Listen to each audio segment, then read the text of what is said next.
The arena smelled like blood, fear, and disinfectant. Riley sat on a bench, ignoring 7 other fighters sizing her up. Draconic bruisers, synchronized Kelvin twins, a mantis tank hybrid. They all assumed she was dead meat. First time, rumbled the Dracona, armored scales grinding. Run for the far wall. Maybe last 30 seconds instead of 20, Riley replied, examining her nails. The others returned to their rituals, breathing exercises, weapon checks. Riley just waited, bored, until sunlight poured into the holding area. The roar of 15,000 spectators hit like a physical wave. Round 1. Enter the renders. The arena was circular, 200 feet across, walls smooth and too high to climb. Few decorative pillars were useless as cover. Welcome, bloodseekers and pain lovers, Vither's voice boomed. Today we call the week. 8 fighters enter, maybe 1 leaves. The rest become floor decorations. Round 1 begins. Survive the renders. Survival rate, 12%. Good luck. The gate on the far side rumbled open. 6 monstrous creatures charged, wolf-bear hybrids, muscles rippling, teeth sharp enough to tear armor. Fighters scattered in panic. Riley just stood there calm. The first render lunged at a frozen reptilian fighter. In the blink of an eye, Riley crossed half the arena, grabbed its lower jaw, and slammed it into the sand. Silence. Then 5 renders remained. Riley's voice carried through the arena. Okay, who's next? The crowd held their breath. The arena floor had barely settled after round 1, but Riley Morgan was already moving like she owned the place. Round 2 was supposed to punish survivors who relied on close combat. 12 automated turrets emerged from the floor, targeting each fighter with blazing energy beams. Most competitors panicked, dodging, weaving, praying. The Dracona took several hits, but his armored scales absorbed most damage. Riley didn't dodge. She studied the patterns, predicting each shot before the turrets fired. Then she moved, not running, not panicking, but like a ghost dancing through light and shadow. In seconds, she reached a turret, ripped it from the ground, and hurled it at another. Sparks flew. Explosions ripped through the arena. One by one, she destroyed all 12 turrets. The crowd erupted. The other fighters stared in disbelief. Vakthan's smug voice had vanished. Worry replaced it. Round 3 was environmental hazards. Acid pits, spike walls, crushing ceilings. Riley navigated it all with casual efficiency. Occasionally, she even pulled other fighters out of danger, ignoring the screams of the crowd and their disbelief. Round 4 was one-on-one duels. Riley's opponent, a seasoned arena fighter, lunged with deadly precision. 8 seconds later, Riley ended the fight without breaking a sweat. The audience went wild. Cheers, screams, disbelief, while Riley yawned. "This is boring," she muttered. Round 5 brought the champions, professional warriors with decades of experience. Krell, an 8-foot scaled fighter and former record holder, stepped forward. He bowed respectfully. "You fight well, human." "It will be an honor," he said. "Thanks," Riley replied. "Try not to die." The duel began. Krell unleashed every technique he knew. Riley blocked, countered, redirected, never seriously injuring him, but proving she could if she wanted. Minutes passed. Finally, Krell lowered his weapons. "I yield," he announced. "The human has bested me." The arena erupted in a mix of awe and fear. Riley had defeated the elite fighters without killing them, a predator with restraint. Aftermath and allies back in the ready area, fighters whispered among themselves. The Dracona, Torval, appointed himself her bodyguard, despite the absurdity. The Kelvin twins began mimicking her moves. Krell lingered, watching and learning. Riley sipped water, relaxed, and casually explained her background. She was a park ranger from Earth. No combat schools, no military training. She had spent her life protecting civilians from predators. The other fighters stared. Some couldn't comprehend it. Torval muttered to himself, translator buzzing. "Your planet, your job. You faced predators for sport, without training, and survived?" "Yep," Riley said, chewing a nutrition bar. "Someone has to do it." By round 6, Word of Riley Morgan's performance had spread across the arena and beyond. Viewing numbers had quadrupled. The crowd wasn't just watching. They were witnessing something unprecedented. Round 6 introduced environmental hazards, shifting floors, walls that shot spikes, and crushing ceilings. Other fighters panicked. Riley treated it like a parkour course, occasionally grabbing struggling fighters and pulling them out of danger. The audience went wild, but she stayed calm, almost bored. Round 7 was a mechanized nightmare. Battle mechs designed to crush, slice, and overwhelm. Riley simply dodged their attacks, read their movement patterns, and dismantled them with improvised techniques. One mech exploded, sparks raining like fireworks. Her casual efficiency made the arena's staff question reality. Why round 8?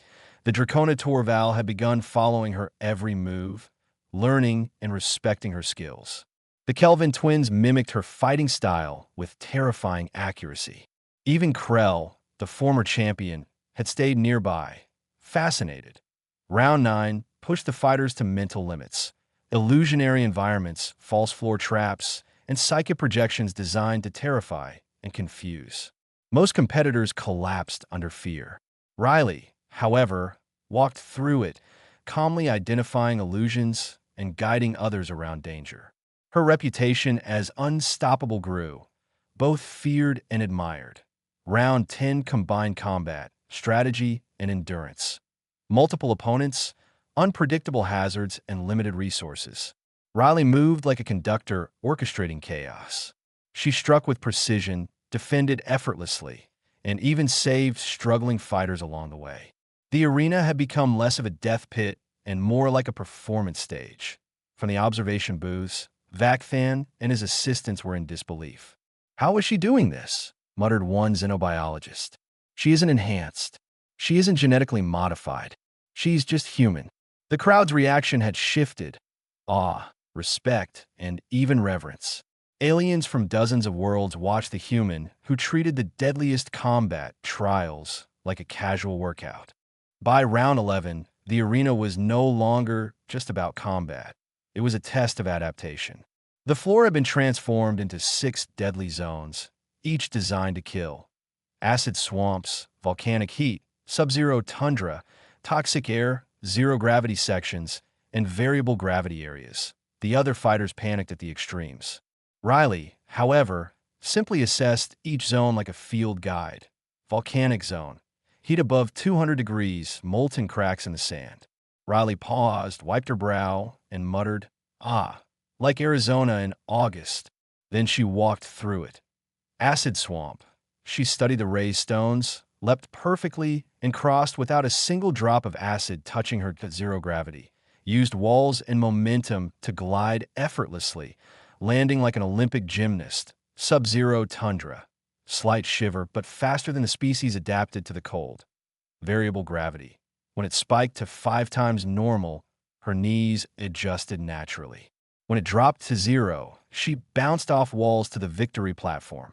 The crowd's cheers had turned into something near religious chanting.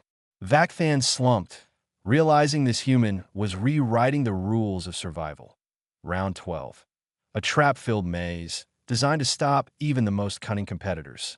Riley simply climbed the walls, ran along safe tops, and bypassed every trap in under 3 minutes. Round 13. Armored assault drones. Riley dismantled them with precision and creativity, throwing parts, jamming circuits, and using their own weapons against them. Round 14. Pure endurance test, holding a weighted platform above her head. Riley casually conversed with Torval about Earth's orbital mechanics while holding it for 47 minutes, never showing fatigue. Round 15. A mental challenge, a lock with thousands of moving parts meant to be unsolvable. Riley tilted her head, studied the pattern, and in 5 minutes opened it.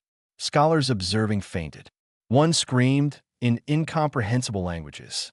"Pattern recognition," she shrugged. "Pretty straightforward once you see it."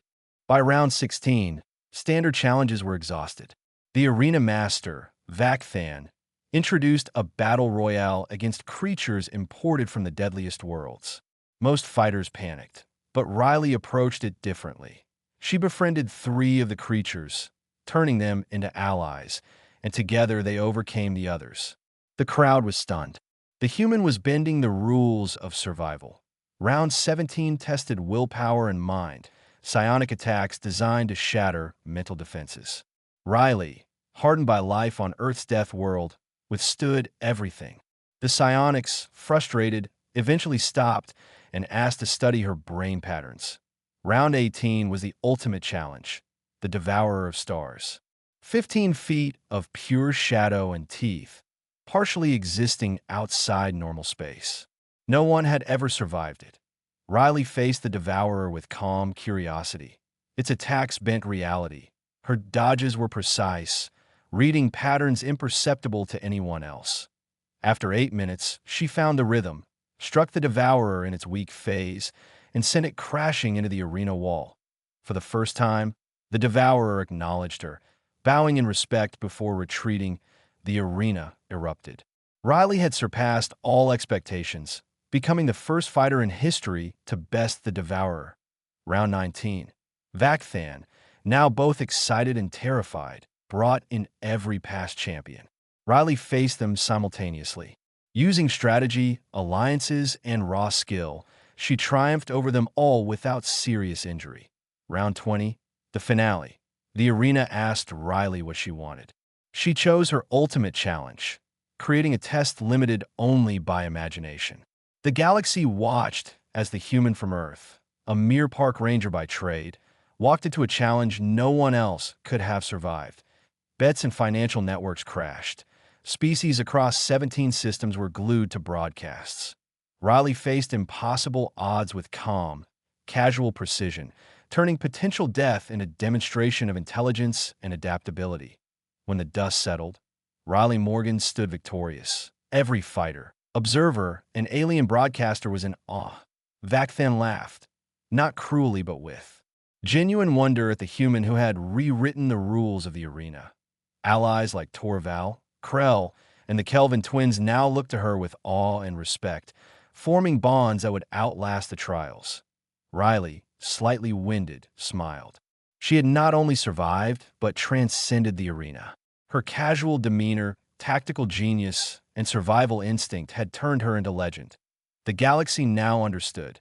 Humans were far more resilient than anyone had realized. And Earth, her home, remained blissfully unaware that one of its citizens had just rewritten history.